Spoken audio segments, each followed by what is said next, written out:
libaneses te sellaron el pasaporte de salida del Líbano y alguien te selló el pasaporte de entrada a Siria. No, nadie. Pasamos caminando. Tierra de nadie. Cosas increíbles que se hallaron en Siria desde la caída de Bashar al-Assad. Enumero: un depósito de drogas con miles de pastillas de Captagon, la famosa droga de los yihadistas, unas pastillas que le quitan el miedo a la gente y que era una de las principales industrias clandestinas del régimen de al-Assad. Un centro de tortura espeluznante, conocido como la cárcel de Zednaya, una prisión que construyeron en 1987 y que desde entonces era emblema de la terrible represión y torturas que cometía el régimen de Bashar al-Assad después y antes de Hafez al-Assad, donde se encontraron cientos de presos que todavía estaban ahí abandonados, restos humanos, cientos de sogas con los que se ahorcaba a personas en ahorcamientos masivos. Más de 20.000 personas fueron asesinadas en ese centro. Es terrible. Si quieren ver un detalle de lo que pasaba en Zednaya, yo hice un short, Angaú, un short de 2 minutos y medio, que pueden ir a verlo, donde cuento en detalle todas las cosas que se encontraron. Y es obviamente terrible. Y una de las cosas más duras que se encontró ahí, también siguiendo esta enumeración, es el cuerpo de Mazen al-Hamada, el activista sirio emblemático del que ya vamos a hablar, que fue encontrado muerto una vez que se abrieron las puertas de Zednaya.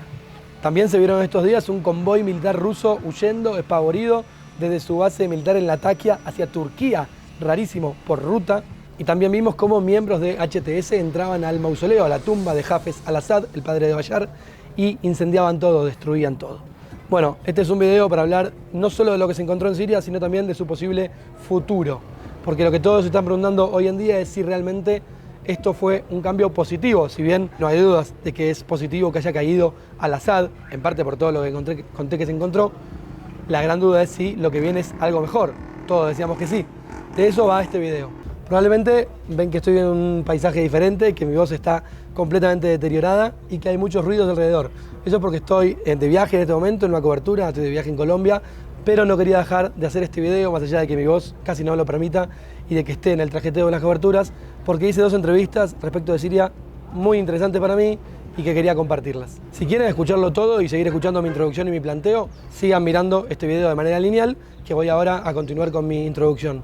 Si en cambio no quieren escucharme a mí, y los entiendo completamente, no solo por el cáliz de mi voz, sino porque soy menos interesante que mis entrevistados, pueden ir ahora a la barra de reproducción de YouTube, que separé en capítulos, y pueden saltearse directamente hacia el inicio de las entrevistas. Hoy, por cierto, tengo 2 entrevistados.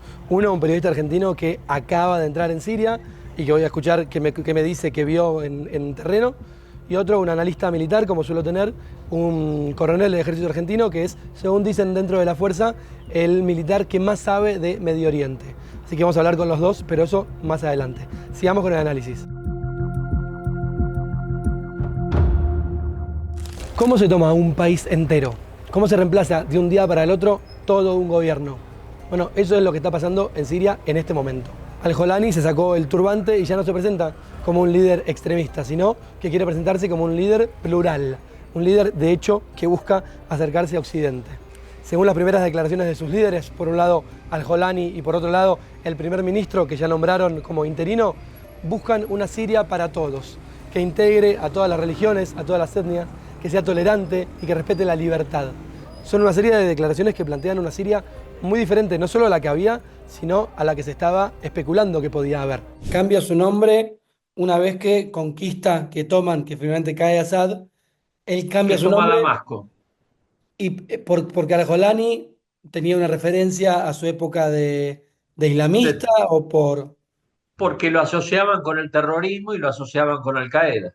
O sea, que él se cambia el nombre para tratar de dar una imagen de tenderle la mano a Occidente.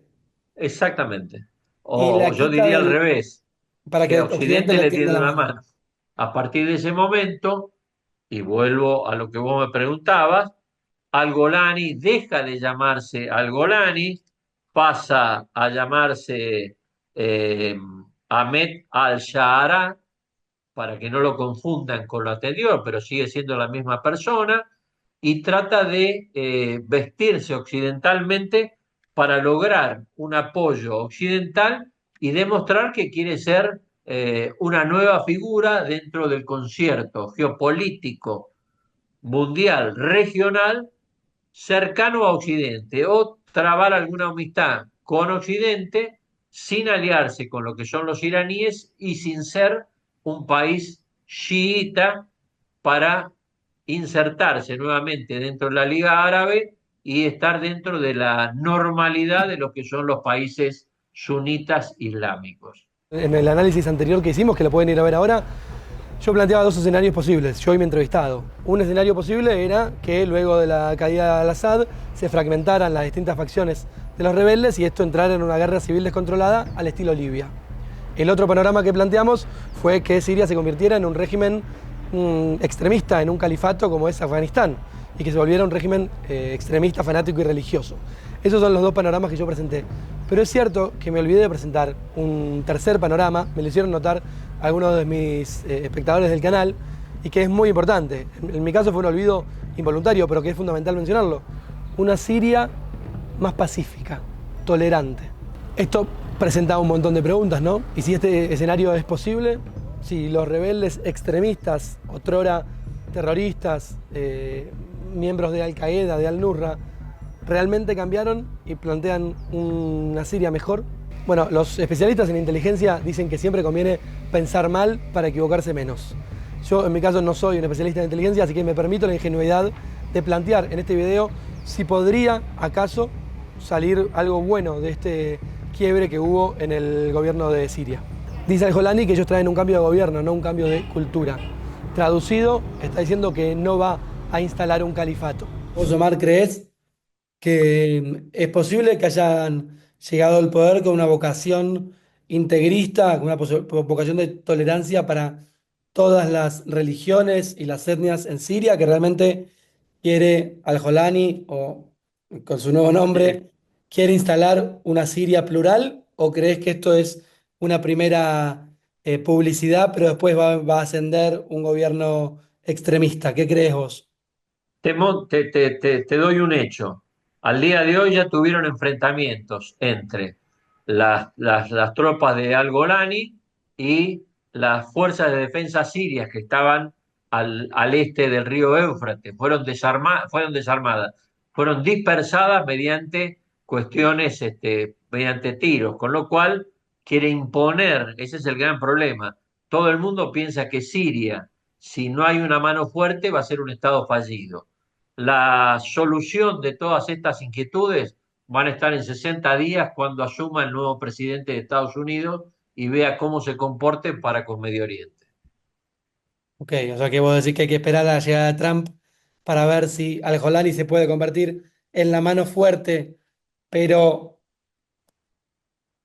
moderada, o si se desbanda todo como en Libia.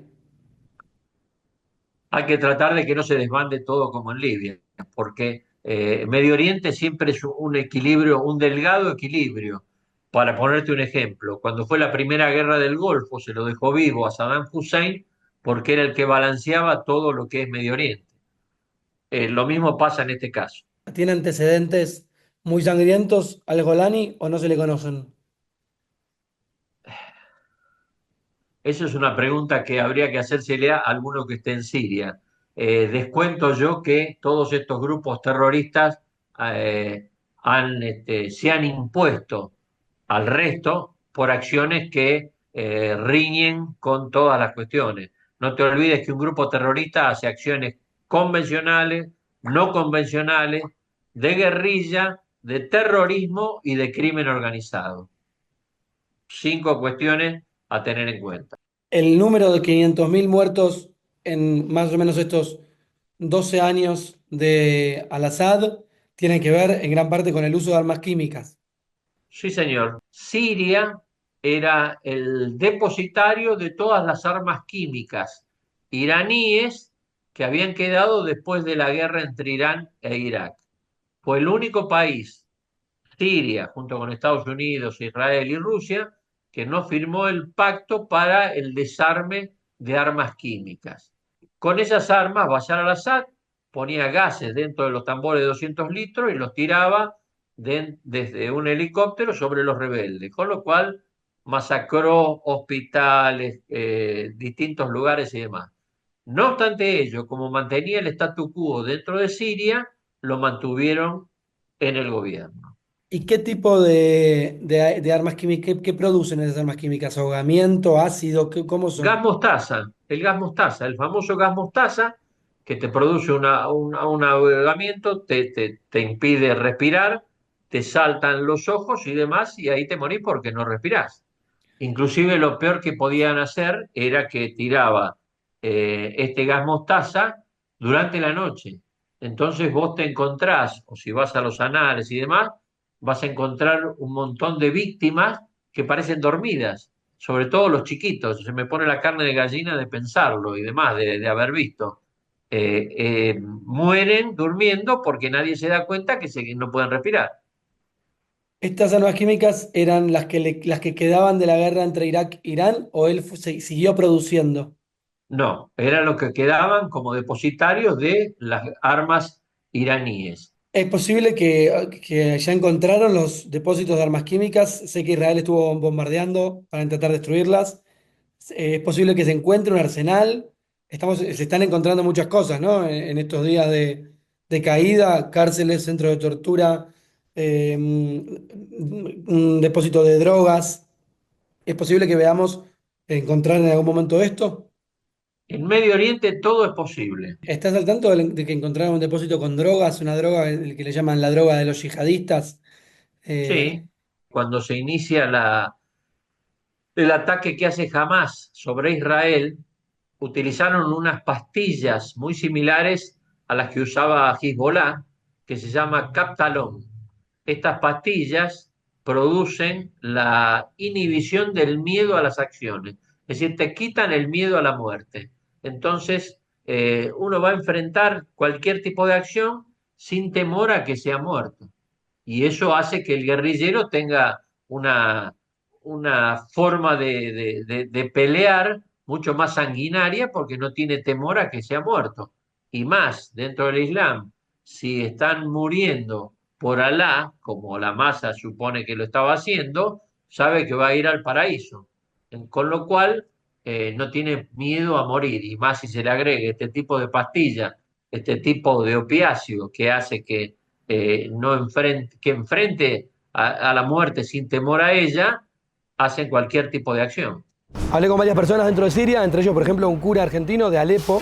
Alepo, la primera ciudad que tomaron y una de las más importantes de Siria, y dijo que en los primeros días él tenía cierto optimismo porque se presentaron los líderes de HTS, llamaron a una reunión a líderes religiosos, a católicos, evangelistas y demás, y ante todo le dijeron que no venían a perseguir a nadie y que todos iban a poder mantener su credo y sin ningún tipo de problemas.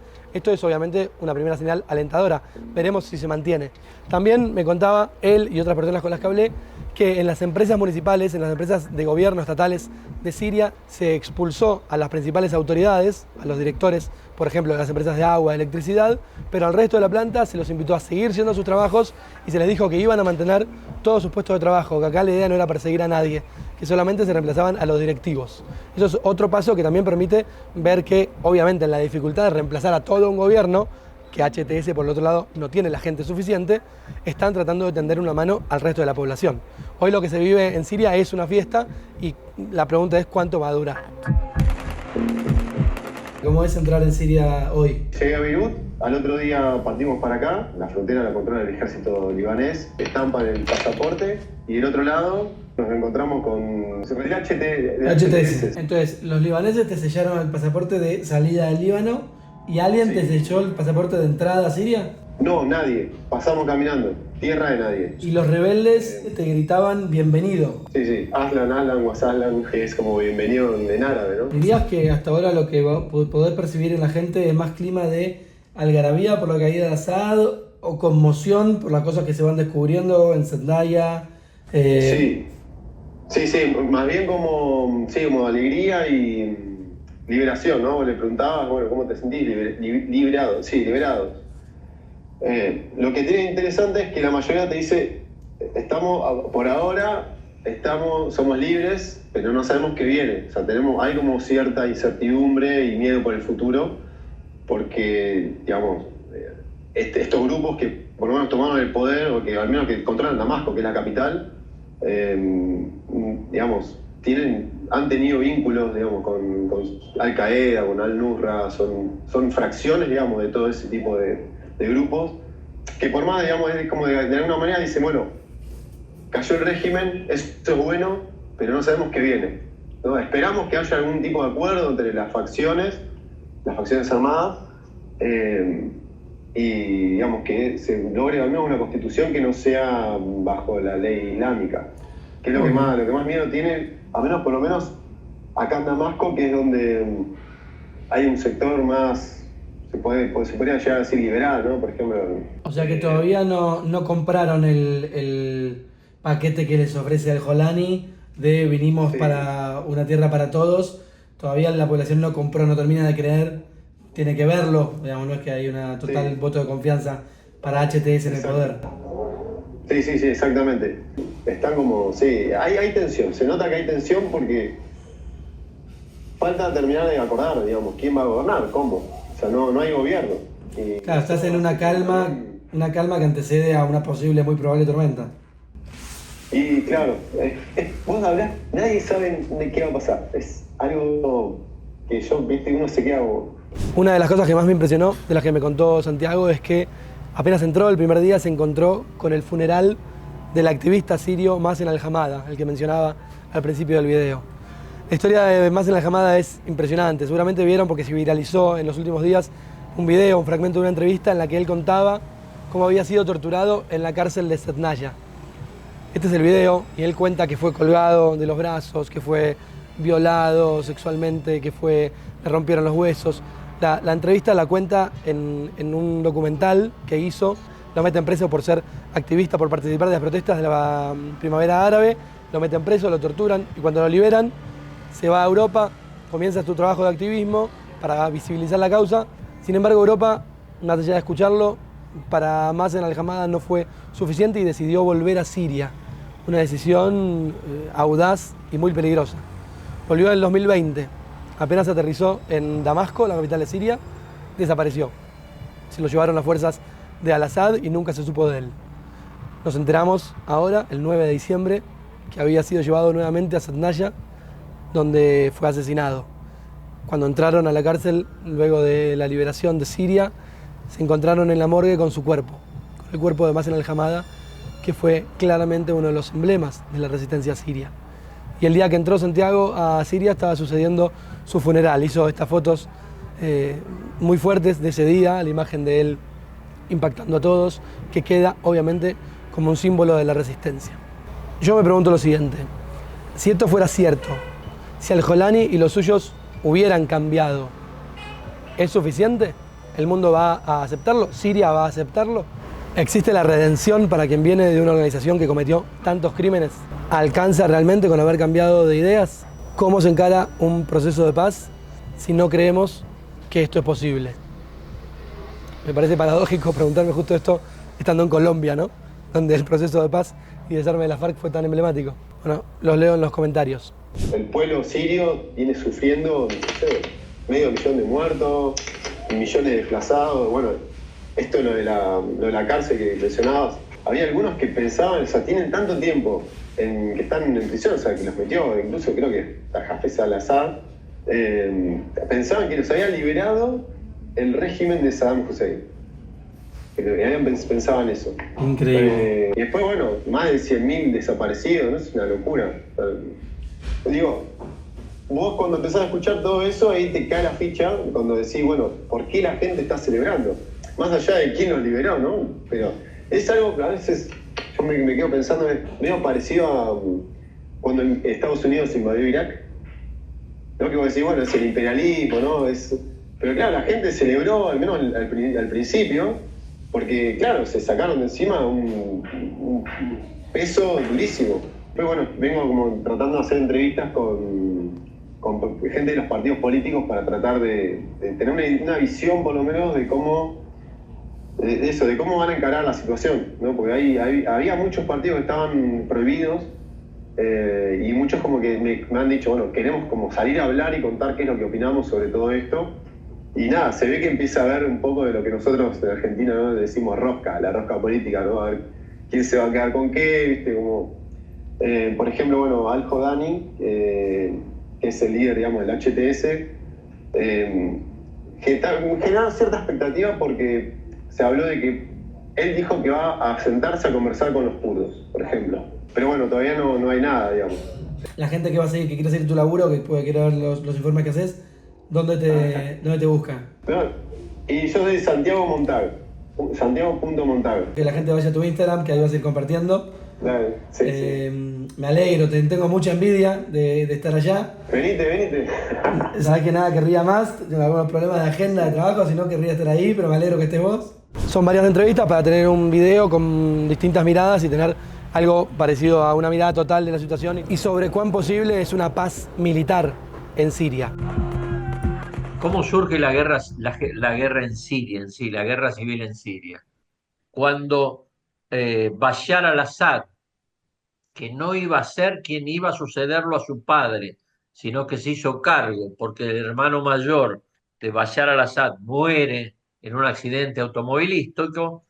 Bashar al-Assad lo llama a la familia. Bashar al-Assad era un oftalmólogo que estaba en Londres y lo ponen a cargo del país como presidente de Siria.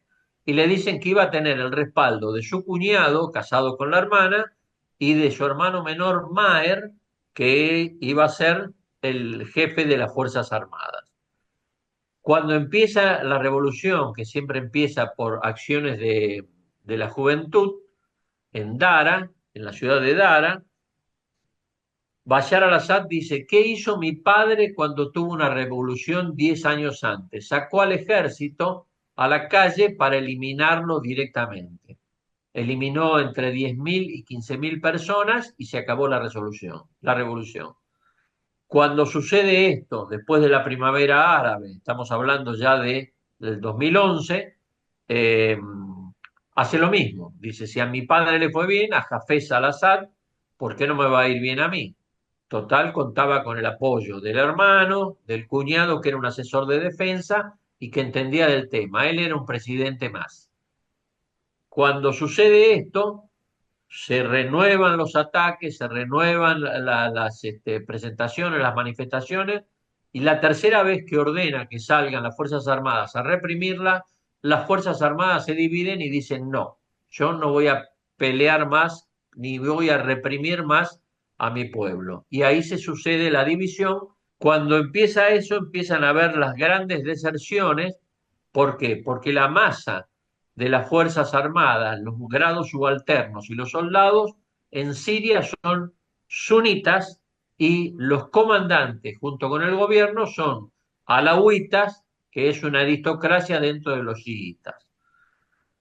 Se forman distintos grupos, se forma uno de ellos, que es el famoso Jabhat al-Nusra, que hoy se transforma en quien es el que está dominando esta situación, y el día 18 de junio del 2012 produce una explosión que lo matan al ministro de Defensa, al asesor, al cuñado de Bashar al-Assad y casi lo matan a Maher. A partir de ahí Bashar al-Assad se da cuenta de que entra en guerra, que la cuestión no era tan sencilla y demás.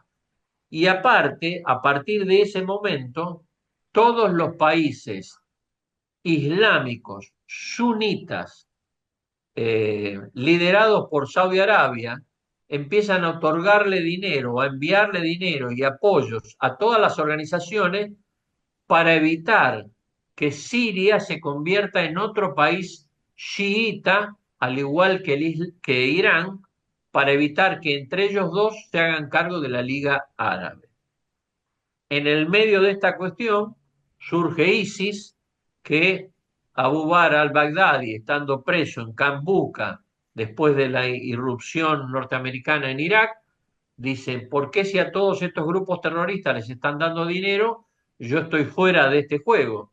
Irrumpe ISIS dentro, con distintos nombres y demás, irrumpe ISIS dentro de lo que es Siria, y ¿ISIS es una rama sunita también? ISIS es sunita, exactamente. Irrumpe ISIS y se dan cuenta de que con el avance, ISIS se da cuenta que era muy sencillo avanzar en lo que era Siria, entre medio de Siria e Irak, empieza a hacerse cargo de los pozos petroleros, empieza a obtener dinero más allá del dinero que le daban, y Abu Bakr se instala como si fuera un nuevo califa, el califa Ibrahim, y quiere hacer un califato. Ahí se dan cuenta que iba a haber prácticamente tres actores en pugna: ISIS, el gobierno de Bashar al-Assad y los rebeldes que estaban en contra del gobierno. Se necesita entonces formar una coalición de países occidentales y algunos no occidentales para derrotar primero a ISIS antes de solucionar el tema de la guerra civil en Siria. Se lo derrota a ISIS, se lo degrada a ISIS, más que se lo derrota, y se establece el río Éufrates dentro de Siria como el límite. Al este, las tropas occidentales apoyadas por Estados Unidos y Turquía, con los kurdos y las fuerzas de defensa siria, y al oeste las tropas gubernamentales apoyadas por Rusia, que quiere tener o quería mantener su puerto militar en Tartus, y irrumpe Hezbollah. Hezbollah empieza a crecer luego de lo que fue la Segunda Guerra del Líbano, empieza a crecer, se transforma en una organización convencional importante y empieza a darle apoyo a las tropas gubernamentales. Muy bien. Todo esto se hace de manera tal de que va evolucionando hasta que tanto Estados Unidos como Rusia dicen, bueno, vamos a hacer un pacto para no pelearnos entre nosotros, se establece el río Éufrates y se establece un statu quo y dejarlo a Bashar al-Assad seguir gobernando, más allá de que había sucedido que el gobierno de Bashar al-Assad había producido alrededor de 500.000 de muertes. Bueno, Omar, muchísimas gracias, muy pedagógico y muy interesante. Yo tengo una página en YouTube que se llama Omar Locatelli, que tiene distintas cuestiones. Entren a la cuestión que dice geopolítica y ahí van a ver varias de mis charlas donde hablo de todas estas cuestiones de diversas formas y un poquito más extenso. Gracias por estar del otro lado. Suscríbanse al canal, valoren el esfuerzo de hablar así. Te pega el micrófono. Suscríbanse al canal, pónganle clic a la campanita. Ya superé los 10.000 suscriptores, les agradezco muchísimo. Iba a celebrarlo, a hacer un video o algo para celebrarlo en vísperas de Navidad, pero bueno, de repente pasamos de 9.000 a 13.000, 14.000, así que se los agradezco mucho, me saltearon el 10.000. Vamos directo camino al 20.000, a ver si podemos celebrar. Suscríbanse, insisto, compartan el video. Esto es Under Periodismo, este ciclo se llama Guerra en Todos Lados y nos vemos la próxima vez. No tengo idea desde qué parte del planeta.